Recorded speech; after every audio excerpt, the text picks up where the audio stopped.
Reggie Hayes, Purdue vs Arizona bowl game perfect for a lazy Wednesday night. Earlier this month, I wrote there was no compelling reason to watch Purdue play Arizona in the Foster Farms bowl game. I've changed my mind. There are two primary reasons: Khalil Tate's instincts and Jeff Brohm's playbook.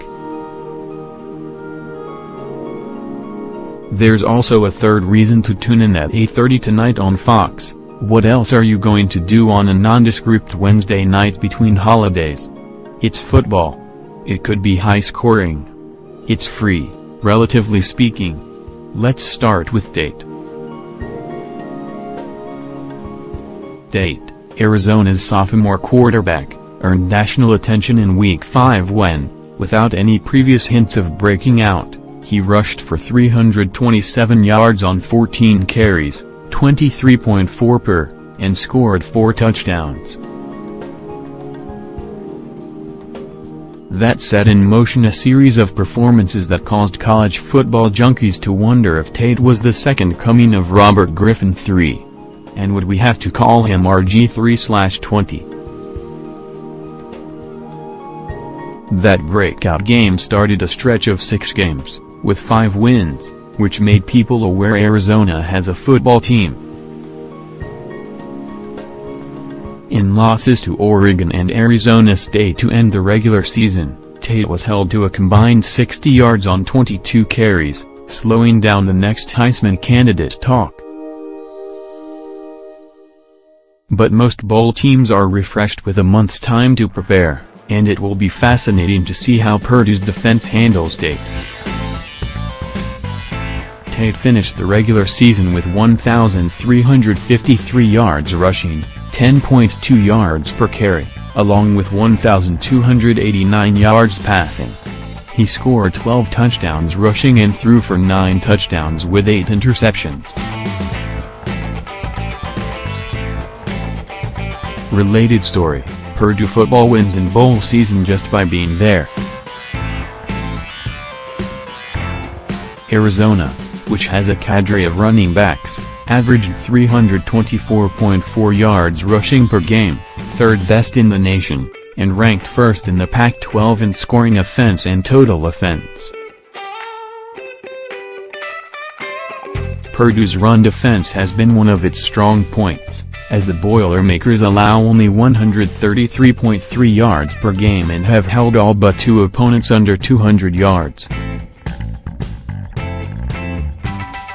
Can Purdue corral Tate, or will he be able to use his fresh legs to rack up some yardage and turn the game into a shootout? Worth watching. The other compelling reason is Brohm's playbook. After a few weeks of speculation from a variety of media outlets about whether Brohm would be bolting the Boilers for another program, he's still the Purdue coach. If that's not necessarily a Christmas miracle, it's a nice holiday treat for Purdue fans. Now, with a month to prepare, what might Brohm have up his sleeve? He loves offense. He loves trick plays. He has little to lose by trying to be bold with both in a bowl game. Brohm's coaching profile has risen far above Purdue's 6-6 mark during his first season. He'll remain on the short list of hot coaching candidates unless next season ends with a 3-9 record.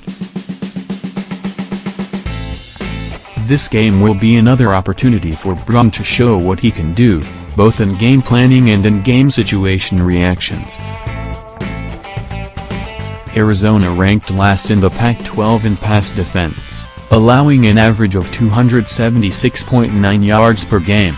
Purdue quarterback Elijah Sindelar settled into the role as starter, finishing the season with 1,703 yards, 14 touchdowns and 6 interceptions. Presumably, Brohm will lean on the Boilermakers' run game to set up opportunities for Sindelar to shine against Arizona's vulnerable pass defense. Presumably, Tate's fresh legs will test the Boilermakers' defense. Presumably, a high-scoring bowl game could be in the works. Tonight's game is far from the most important of the bowl season. It should be entertaining. That's really all we can ask for on a post-Christmas, pre-New Year's kind of Wednesday night. This column is the commentary of the writer and does not necessarily reflect the views or opinions of the News Sentinel. Email Reggie Hayes at rays@newssentinel.com.